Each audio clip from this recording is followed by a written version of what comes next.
Happy 4th, everyone. Welcome to Bright Blue Stars podcast and YouTube channel. Since the horrendous murder of Mr. Floyd, America is going through a movement of transformation for racial equality and justice for all. And in today's episode, we will discuss in some depth some issues related to the debate over racial equality and the possible solutions.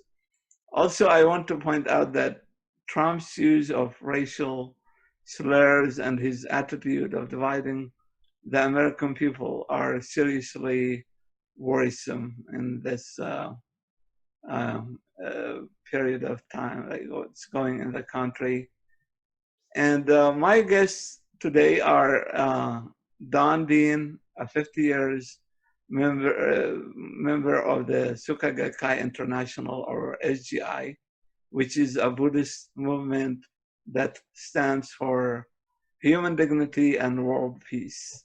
Also, we have Bruce McGraw, the author of The Magical Universe, neomythology.com, which is also a book. I believe he has, made them in 2 books. And let me start with Don today.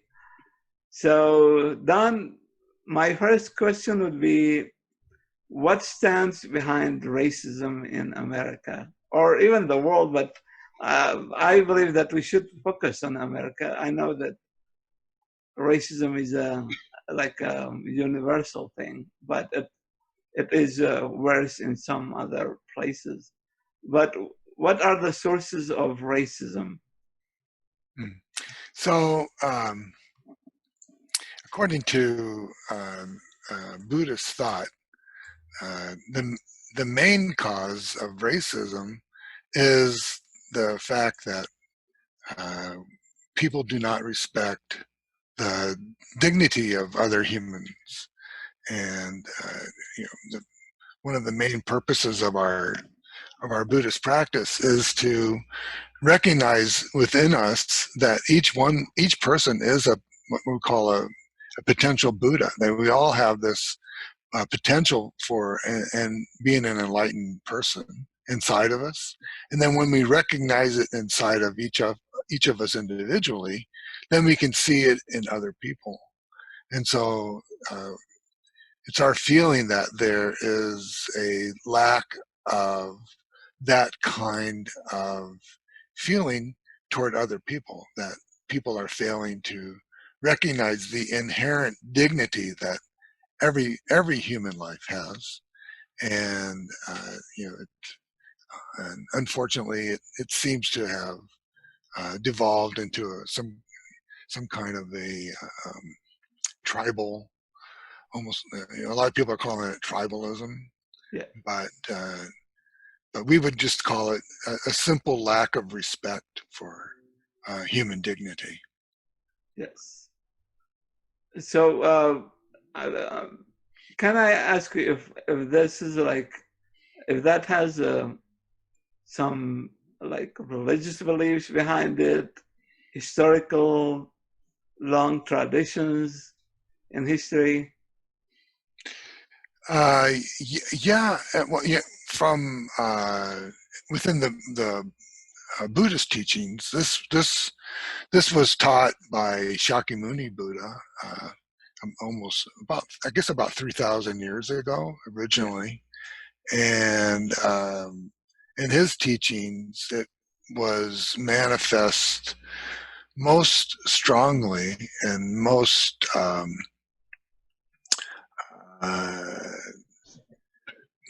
succinctly, I guess you could say, in one of his last major teachings called the Lotus Sutra. Yes. And so the Lotus Sutra is the basis of our practice, and that we practice within SGI USA. Yes. And so so it's been quite a long time. And so the thing that was really radical about the Lotus Sutra, which as I mentioned was pretty close to 2000, 3,000 years ago, and I'll get the exact amount of time for you. Yes. But that long ago, what they people did believe, and other faiths, especially Hinduism that preceded the Buddhist thought, is that people had to be go through lifetime after lifetime to be Yes. able to have that kind of a life condition. But the thing that was radical in the Lotus Sutra is that actually Shakyamuni revealed for the first time that actually every human being has that potential now. Yes. And another thing that was kind of radical about the Lotus Sutra at that time was that he said that this was shared equally by both men and women. Yes. And up until that time, women in Indian culture, many other cultures, women were basically not just second class citizens, but even below second class citizens. Yes. And so for him to say that not just every human being, but also and including women at that time uh, have this potential to achieve enlightenment, to uh, manifest their Buddha nature. That was a very radical statement for Yes. that time. Yeah.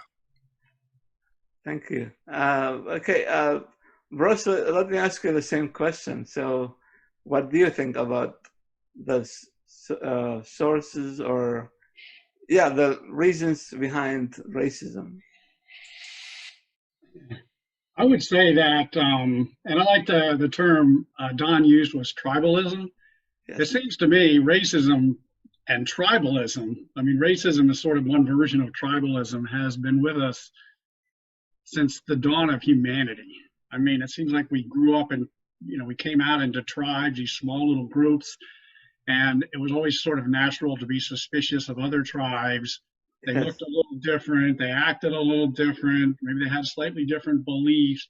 There was always us and them. And I think, racism's a tribal belief, but, as we know, we can make differences not only over race, but religion and gender and nationality, and we can come up with all kinds of isms in which to divide us into us and them. And it seems like that's sort of a natural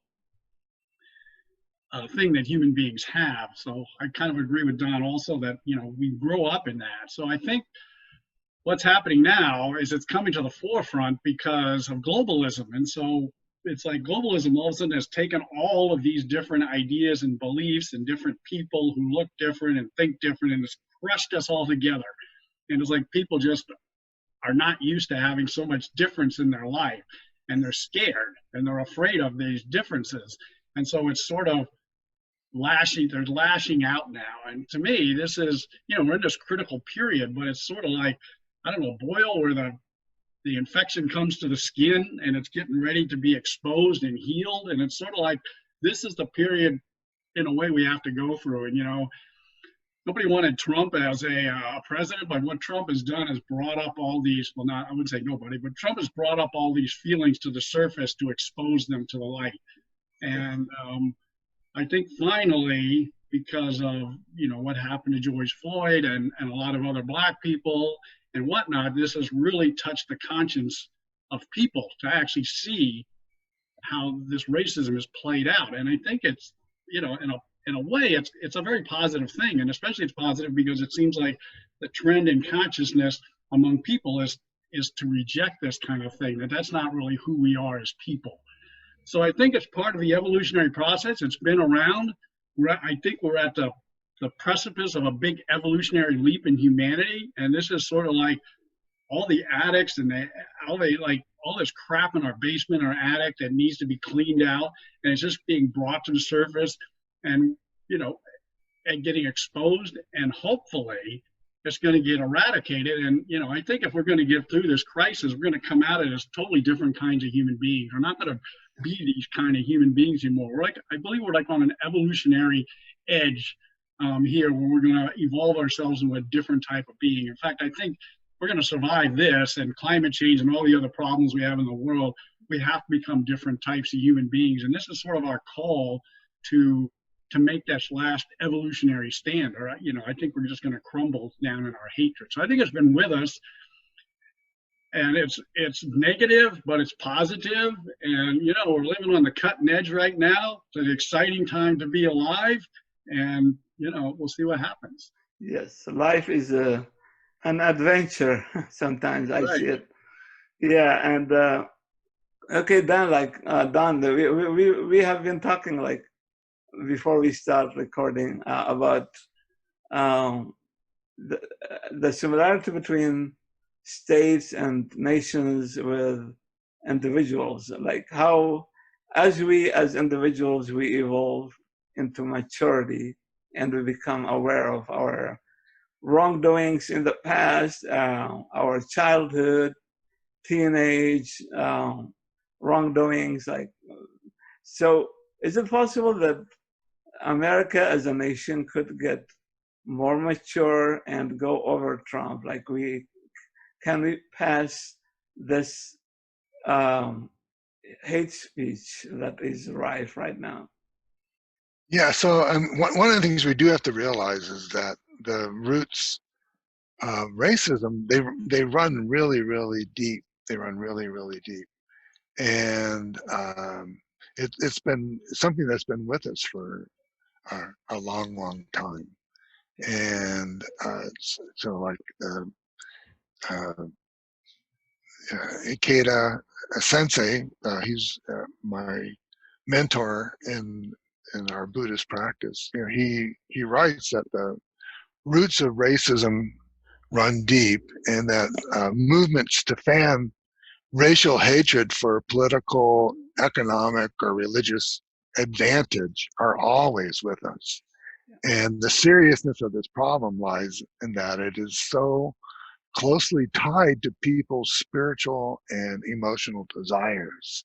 So, in other words, we might say that the desire for an identity, to know where one came from and where one is going, lies at the root of racism.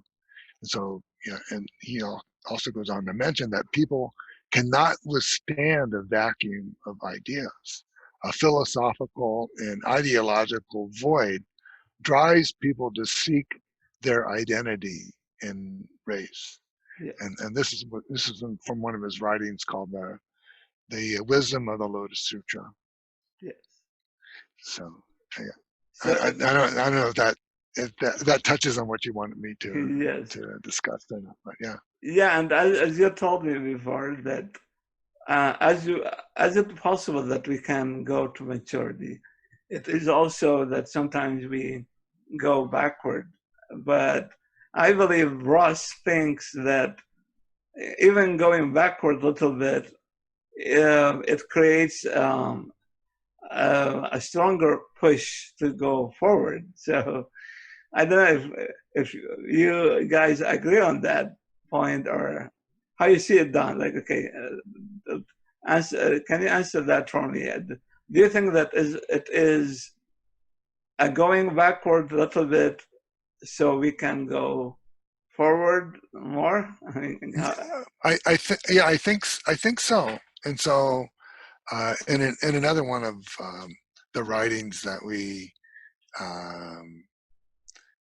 look at a lot, it's written by Nichiren Daishonin, and he wrote his writings are called Gosho, and in one of his writings he talks about the lion, and that the lion takes one step back before it springs. I think is either 2 steps or 3 steps forward. Yes. And I believe that this can be what's happening, but it depends on people. It depends on us and how we react to this time. Yes. And then so to quote Martin Luther King, he says that he wrote in a speech called "The Other America" that in the final analysis, racism is evil because its ultimate logic is genocide. And if one says that I am not good enough to live next door to him, if one says that I'm not good enough to eat at a lunch counter or have a good, decent job or to go to school with him merely because of my race. He is saying consciously or unconsciously that I do not deserve to exist. Yes. And then he declared that all that needs to happen for evil to prevail is that good men do nothing. And so it feels like people are deciding at this point in time, to do something, not do nothing. But you know, we have to see. We have to hope, and I have deep hope that this can be the starting point for a great change for the future. Uh, that was a good point. I will come to that point, which like I have some issues with the civil rights movement. Martin Luther King, for example, he was a great man, but I see that his appeal to Christianity is also problematic, and I will come to that later. But okay, what do you think, Bruce, about? You teach philosophy, and do you think that we can go backward a little bit? Like Trump came on the scene, things get bad, but that will be a step to for us. Open the door for us to step forward again. Yeah, I think that's often the way it happens. I don't think it has to happen like that. Yeah. I think if we were more enlightened people, we wouldn't need that. Yes. But it seems like when I look at the political scene, that Hillary and sometimes when the Democrats get into power, people sort of relax and they go, "Oh, everything's okay. A Democrat's in power," and things just kind of go along, and everybody doesn't really pay any attention. And I think we're heading. My big issue is climate change right now, Yes. which I think dwarfs everything. And I wished Hillary had won over Trump, but there was always this fear in me that, it's sort of like Obama. Obama did a lot for climate change, but he didn't do enough. He didn't go far enough. And so I was a little bit afraid if Hillary got in there, she would continue on in the Paris climate, summit and move on in areas improving our greening our economy and energy and whatnot, but she probably wouldn't go far enough. And then you always hear, well, she's doing better than before, but it's not good enough. And so we need something more radical. And so would Hillary have been more radical? I don't know. If Biden gets elected, will he be radical enough? I don't know. It's scary to me. But we know Trump, if he gets reelected, his plan is probably history for sure. It could be history even with Biden in there, but with Trump, we know for sure. So it seems like we get complacent. And so somebody like Trump sneaks in there and kind of wakes everybody up. And sometimes you just need that shock therapy to wake up and realize how bad things really are. Because Trump is so bad in so many areas that people are just waking up to how bad not only he is, but how bad things are. Because getting rid of Trump is just the first step. Then there's so much more to do after that. And so I think often because of our complacency and our ignorance, it's like things have to get really bad before they move forward. But it doesn't have to be like that. If we were more aware and enlightened and paid more attention, we wouldn't need these shock attacks. So I think, and that's true, I think, in our own lives. Sometimes we kind of go along for a while thinking things are okay. I don't really need to make a big change. They're not great, but they're okay. And then some crisis hits and we realize, we need to make a big change. So sometimes crises are needed for this change, but I don't think it's necessary. Yes. Most of the time, though, it seems to be required. Just human nature to kind of skate along if things are okay.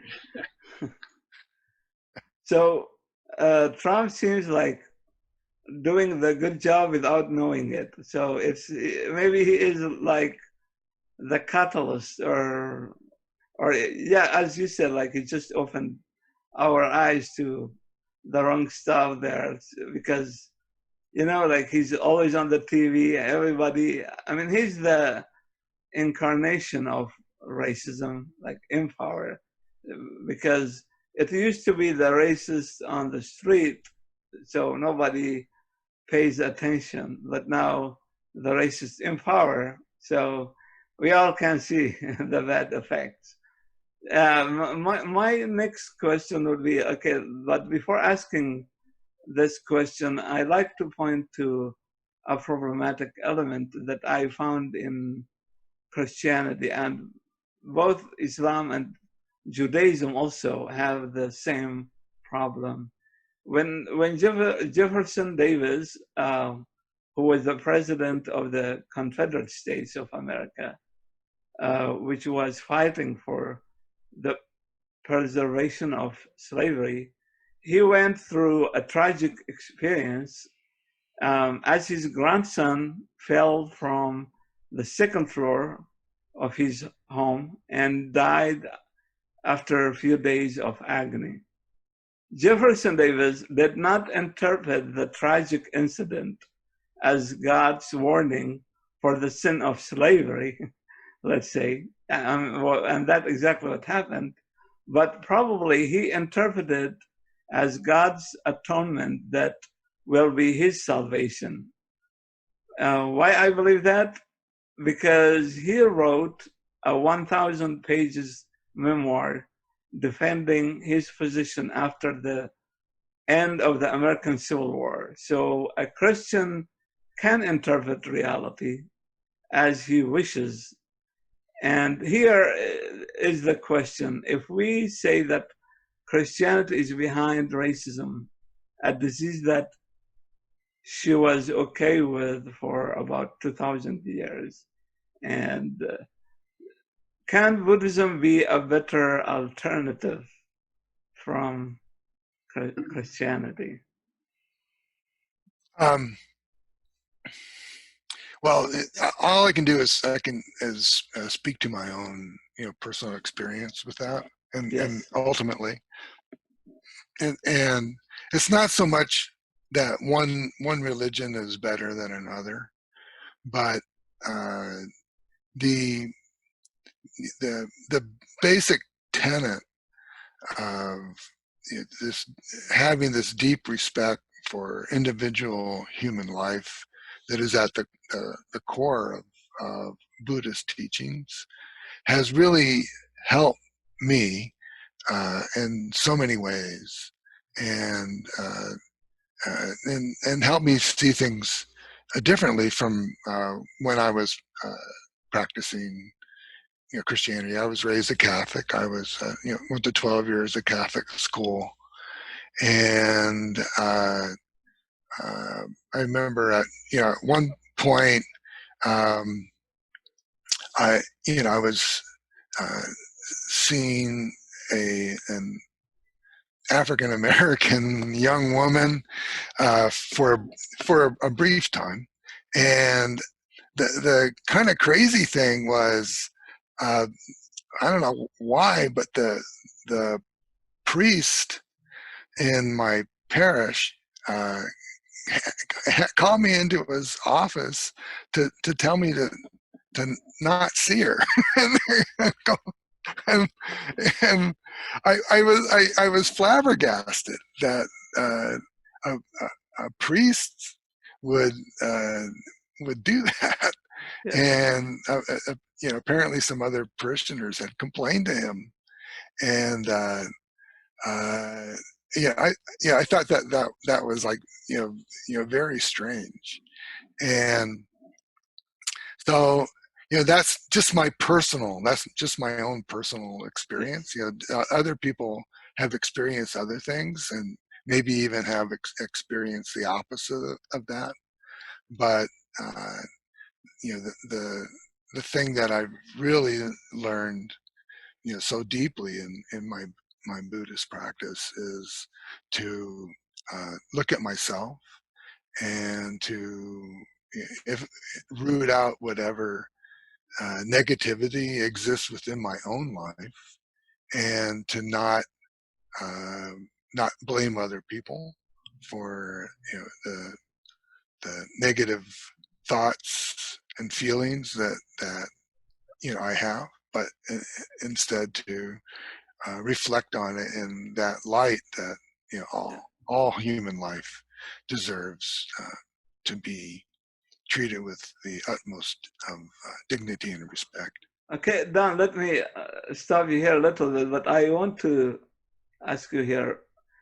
I'm serious about this because I have studied the Bible, and I know, for example, the Old Testament has stories of genocide and how God orders Moses and later David and other kings to go and kill entire people, like different tribes and kingdoms. He even asked them to wipe out even the animals. And as far as I know, the Buddha never has kind of teaching at his thought or his way.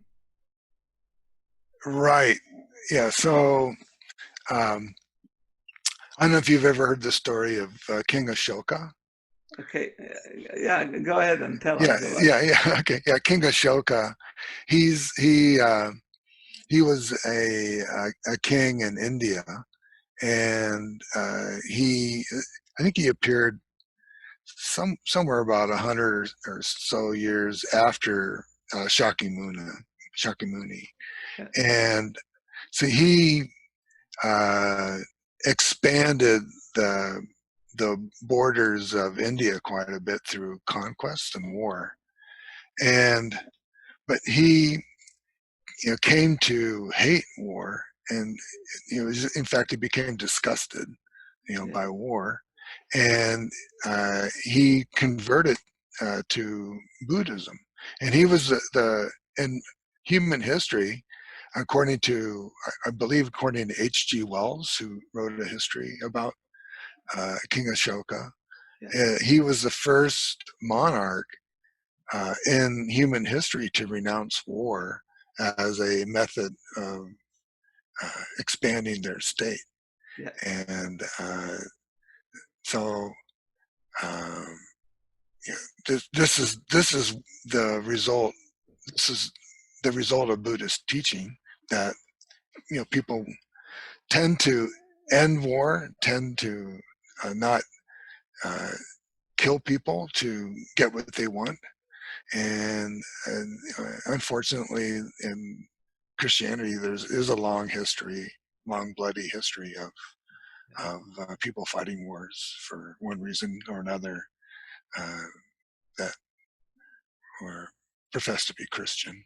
Yeah. Actually, all the Abrahamic religions do. I mean, all the three religions have a violent history. Okay, let me go to Ross. I don't know if I see that American professors, researchers, they tend to avoid the discussion of the relation between, or most of them, I mean, not all, some people do discuss that, the relation between Christianity and racism. I feel that many people see it as a sensitive topic. They try to avoid it, but I want to put it under light here. And so what you can tell me, Bruce, about this issue?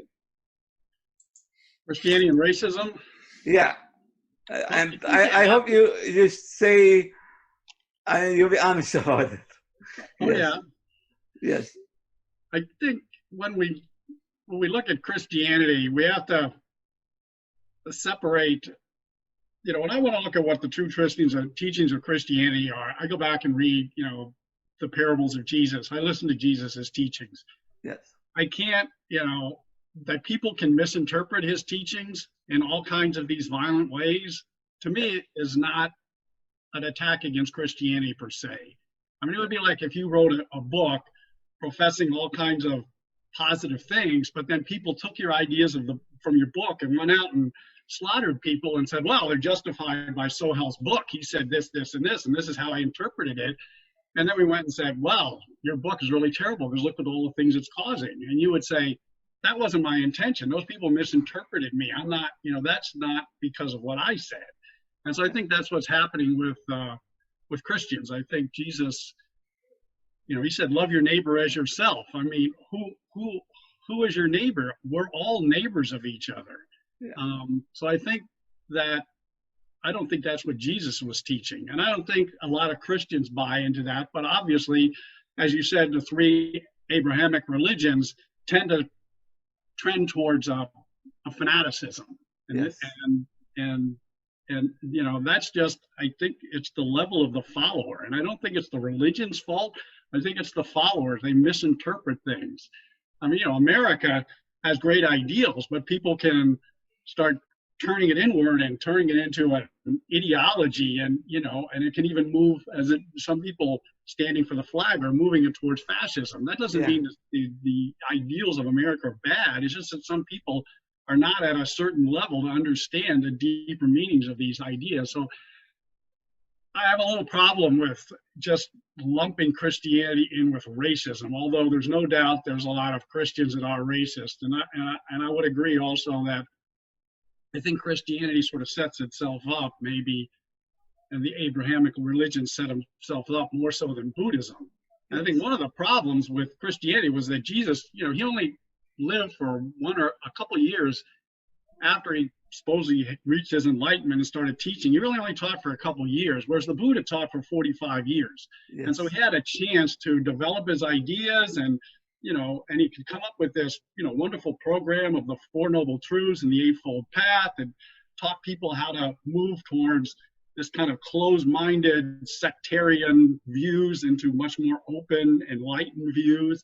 Christianity, I don't know imagine if Jesus had lived 45 years and taught, what would have happened? I think we would have had a totally different religion. It would have been much harder to misinterpret that religion had he been able to teach for 45 years. Yes. But, he died. He died a relatively young man in his early 30s, so, that's still pretty young. And, I think that had a lot of effect to it. And I think a lot of people have come along and misinterpreted his teaching so that for a lot of what we see in Christianity isn't really what Jesus was teaching. Because I think if you take a look at it, the Buddha's sayings and Jesus' saying, you put them side by side, I think they replicate each other because they're wisdom teachings.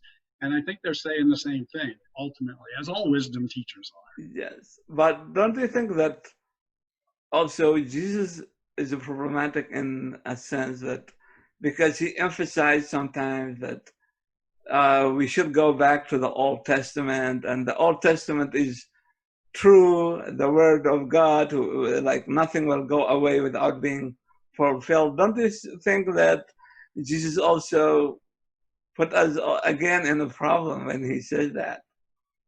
Well, I think Jesus was more, when he was reading parts of the Old Testament, which, actually I don't think got finalized until after he actually died, but yes. He was mostly impressed by the prophets in the Old Testament.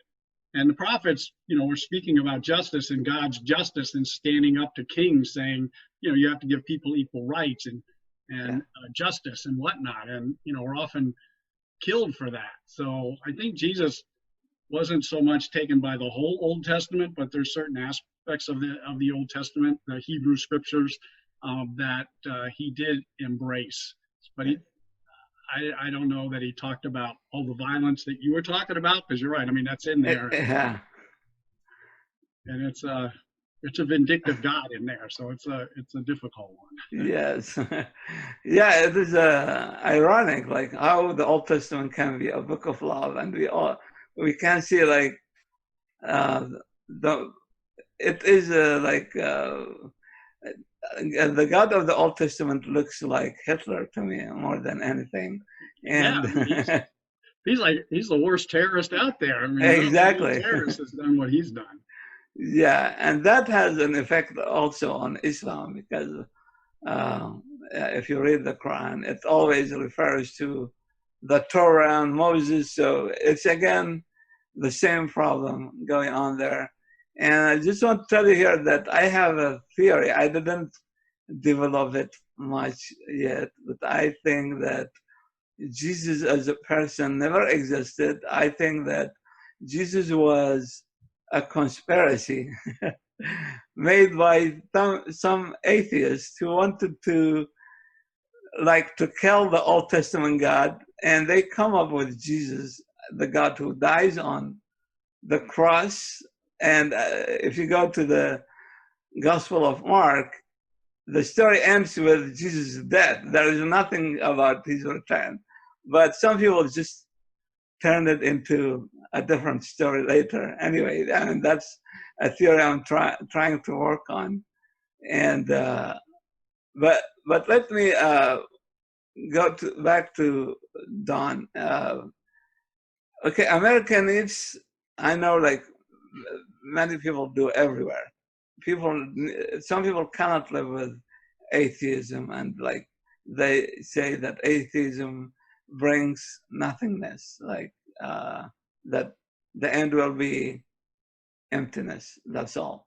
So I think that Buddhism has this spiritual side that it could be a kind of like a better way than at least this major Christianity. I'm not saying all Christians, because there are Christians who are open-minded and very humble and very human.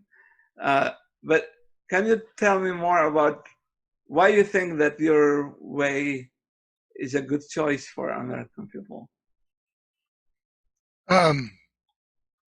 The ultimate thing that I feel that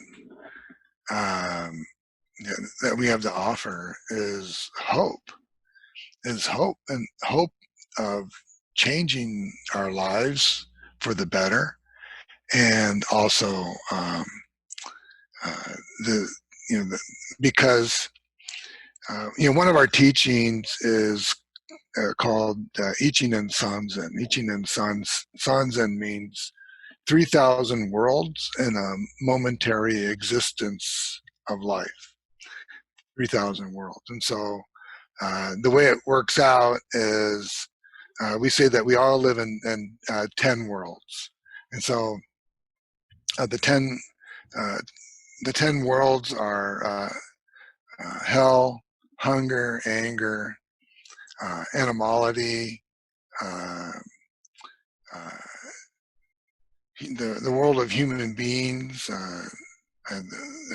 which is tranquility, the world of heavenly beings, which is rapture, and then there's the world of what they call voice hearers, which is actually the world of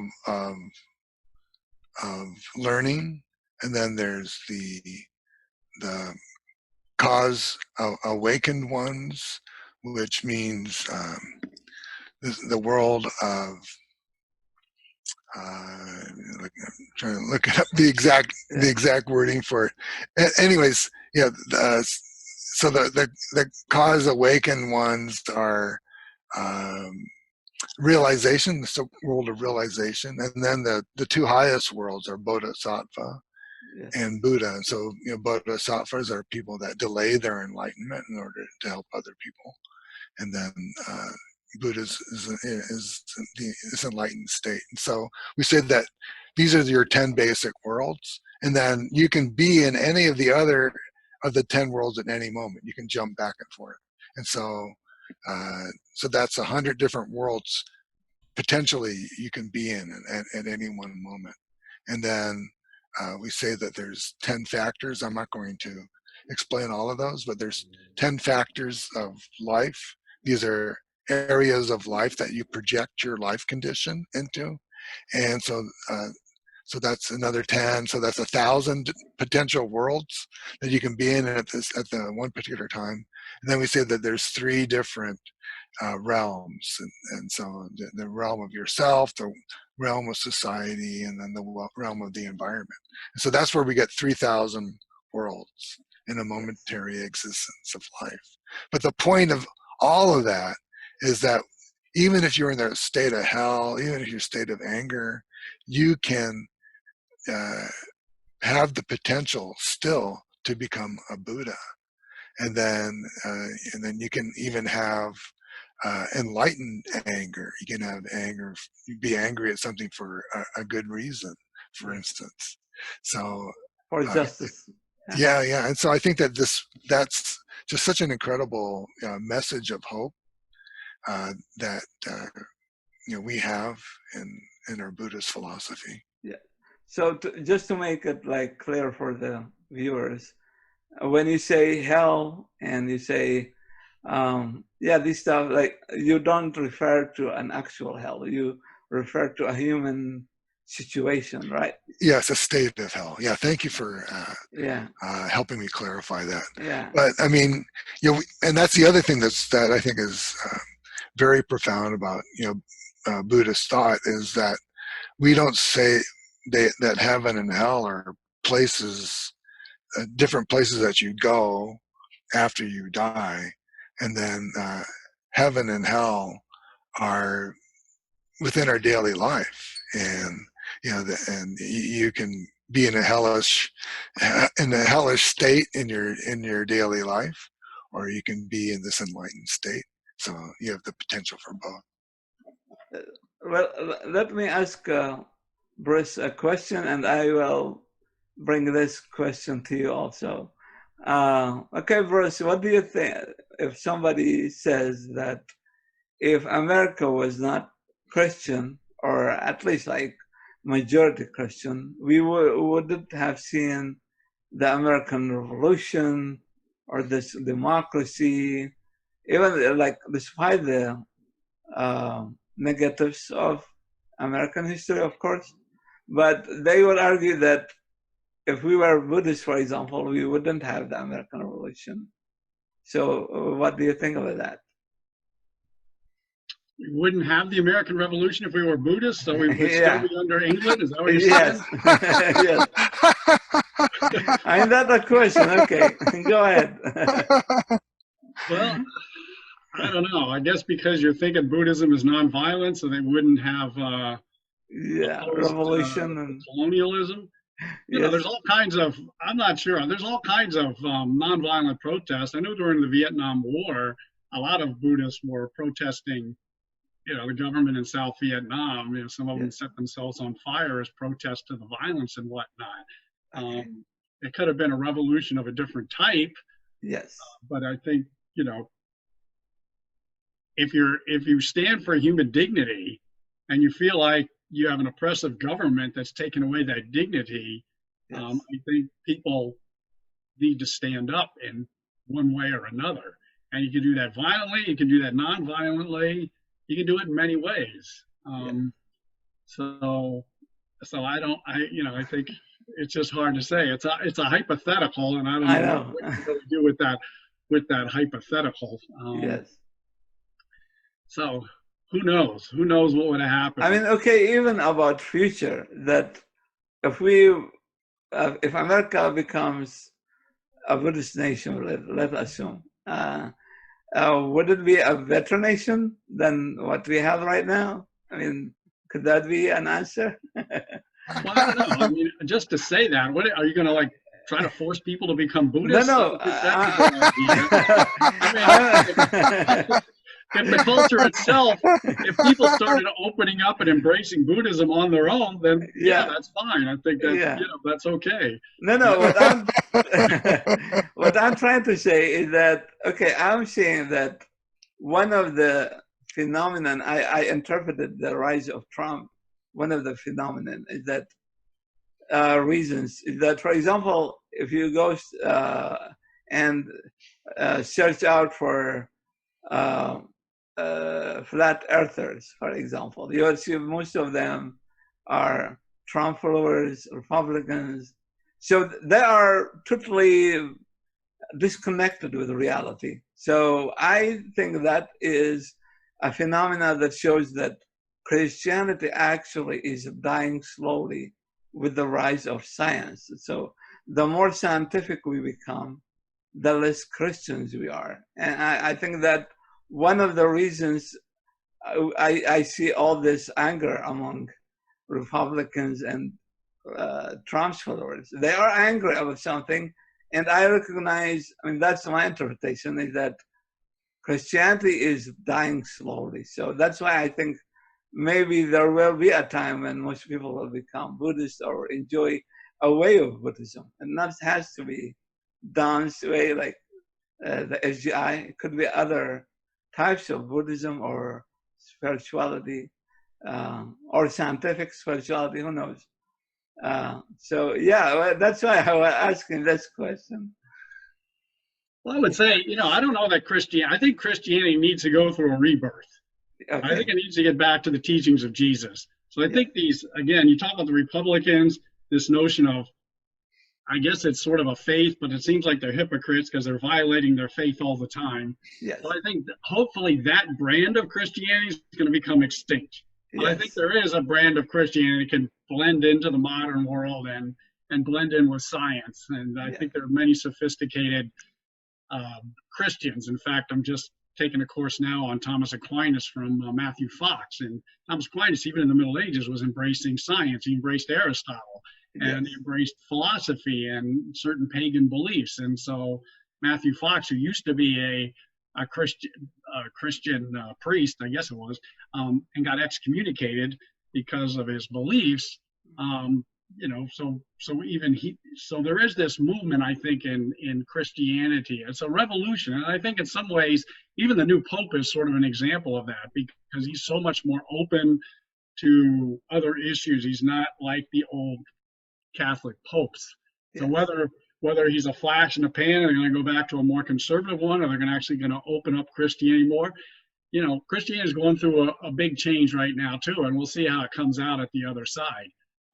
But yeah, I mean, Buddhism has a lot to offer, and if people voluntarily want to become Buddhist, I think that's great. I think that could be a great benefit to society.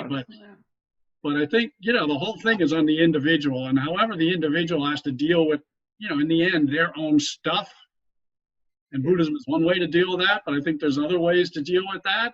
And we need to become better human beings. And whatever path the individual finds that fulfills that for him, that's what they have to do. I don't want to make it so blanket that, it's just Christianity that we have to overcome. There's certain views of Christianity, I think, that need to be overcome. But I know what you are trying to say is that I see that, for example, I can't argue that, for example, that all Christians are the same, of course, because just for an example, Jehovah's Witnesses, they don't believe in hell. I mean, that's just an example of how big difference could be, like between one Christian and another.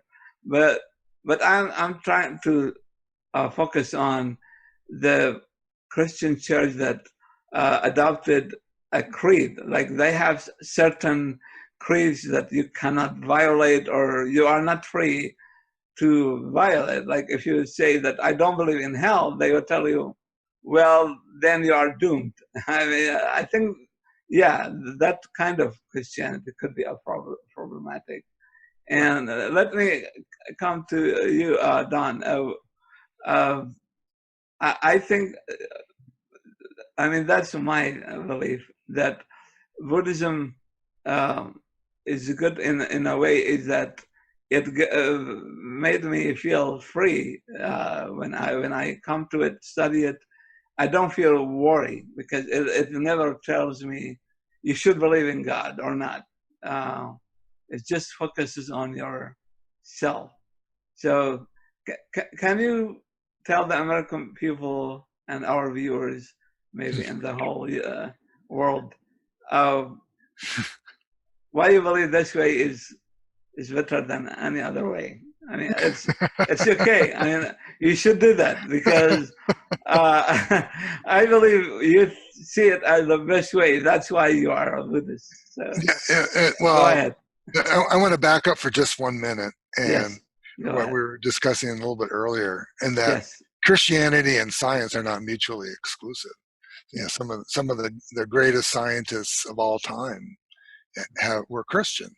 And so it doesn't, just because you're Christian doesn't mean that you don't believe in science, or it isn't a Christian thing to not believe in science. However, uh, it is the result of ignorance that when people discovered certain things, that people that just happened to be Christian, persecuted them. In history, one of the greatest examples of that is Galileo. And when he challenged the theory that that the Earth was not the center of the universe, and that he was persecuted by uh, uh, Christians at that time, right? But the crazy thing is that the what they were believing was not necessarily even a Christian belief. What they were believing and promulgating was something that was believed by the ancient Greeks, and uh, it was a matter of ignorance. And so I don't think that Christianity itself excludes science. But why do I think that Buddhism is best? It's been best for me as Yes. far as my own personal life.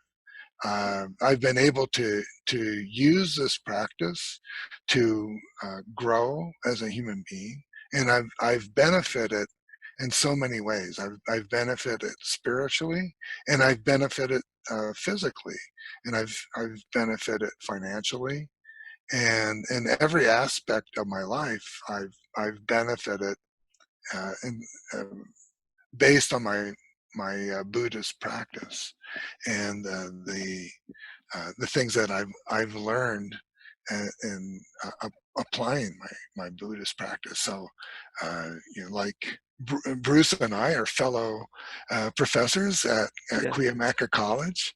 I'm very proud of that, and I also teach at Miracosta College. And my last time that they did it, the student evaluations, I got like I was able to obtain like a perfect, almost near perfect evaluation from my students, and I had never gotten that high of an evaluation before, and I really attribute it to my Buddhist practice, because I started looking at my students very differently, and seeing uh, their inherent, thinking about their inherent Buddha nature, and especially knowing that everybody was suffering so much, that we were all mutually suffering during this time, that I started taking a very different approach toward how I interacted with my students. And I feel it was because I grew as a human being, uh, through my Buddhist practice. And uh, so that, you know, and because I had a good evaluation from my students, they wanted to keep me on as an instructor, Yes. which benefited me, financially, and gave me something really valuable to do with my life. Yes. I enjoy doing that. So that's just one example. Another is my for my day job. Um, Again, for I've had various different kinds of struggles in my life, and a few years ago I had a tremendous struggle with some health problems, and I was out of work for about a year while I was recovering, and and in essence I had to almost like relearn how to walk at that time, and so because I took all that time off from work, when I got done, I didn't have a job, and so I used my Buddhist practice to help me. And so, one of the things that we say is that you can chant this chant that we have, Nam Myoho Renge Kyo, for the things that you want to accomplish in your life, and that if you are sincere and you really focus when you're doing that, then you will see these things happen. And so, I really attribute that, being able to do that, to being able to recover fully from my health challenges, and then find a new fantastic job and that I have now. And I found this job at the age 65. Yes. And whether I was chanting or not chanting, when I found it, I can't say. But the thing that the chanting helped me with was it gave me the hope, the confidence, and the courage to do it, to go for it, and not give up, and to and then also to have the confidence that I could do the work and do it well. And so, I think that because I felt that way, that I was able to become hired and work in this new job. And I also through my Buddhist practice, I've learned the value of doing well in everything that you do, in both your work and in your relationships with other people. And so, I really applied myself in my work based on the encouragement that I received from my practice, and felt that I could win. I had this sense of being able to win. And recently, I was given a promotion and a big raise in pay. And that was not what I wasn't chanting for a promotion or a raise in pay, but it was just, I think it's a byproduct of the fact that I had this joyful spirit based on my Buddhist practice. I had this joyful spirit, and whenever they asked me to do anything, I'd say, yes, I can do it. And so I feel that positive. I think that because of that I've been able to be successful. And so I don't know if that answers your question. Yeah. But Thank you, Don. And that's really good to hear. And okay, Bruce, also before we end this episode, I will ask you this question, and maybe Don also can answer it. Do you think that we can find scientific solutions for our social problems and all this hates going on? Could science be the answer still? No, I don't think science. This is not really the area of science. I don't think science would really. This is not a scientific problem. I think it's more of a moral problem that we're going through now. Moral issues. Can science deal with morality also? I don't know. I don't personally.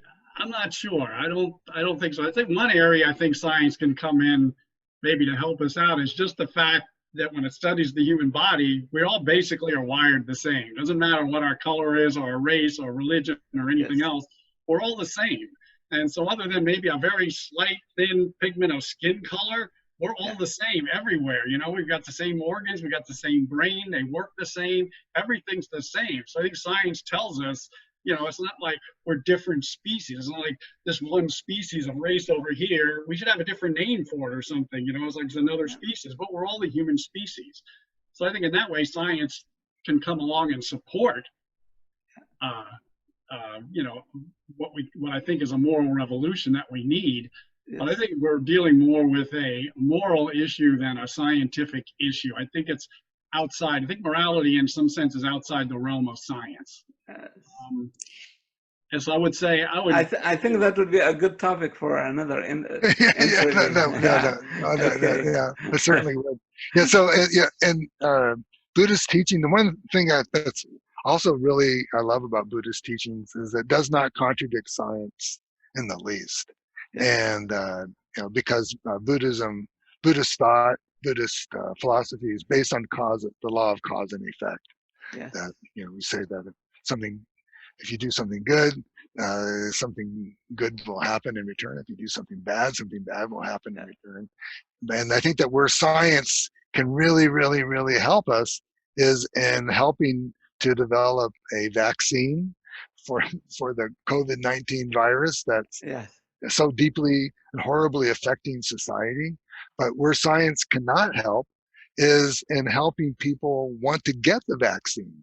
And so, like right now, there's about a third, apparently there's about a third of the population that has already said they would never take the vaccine if it's offered to them.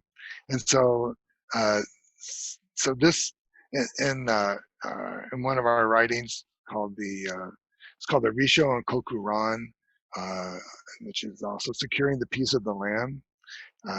That in that writing, Nichiren Daishonin says that the basic problem of humanity are that people are poisoned by the three poisons of greed, anger, and foolishness, and that uh, the only thing that can root those out is to adopt this idea that every human life is precious and every human being has inherent dignity. So this is what's needed for this age, and I think that morality going hand in hand with scientific discovery will be what really A pulls great achievement.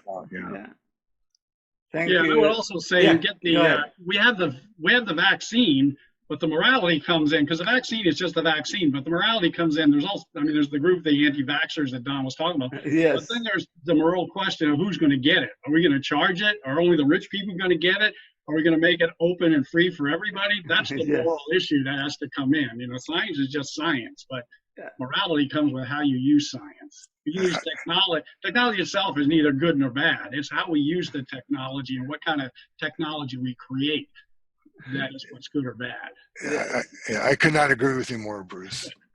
Thank you, guys. I really appreciate seeing you today, and I believe we will have a great time if we make another episode.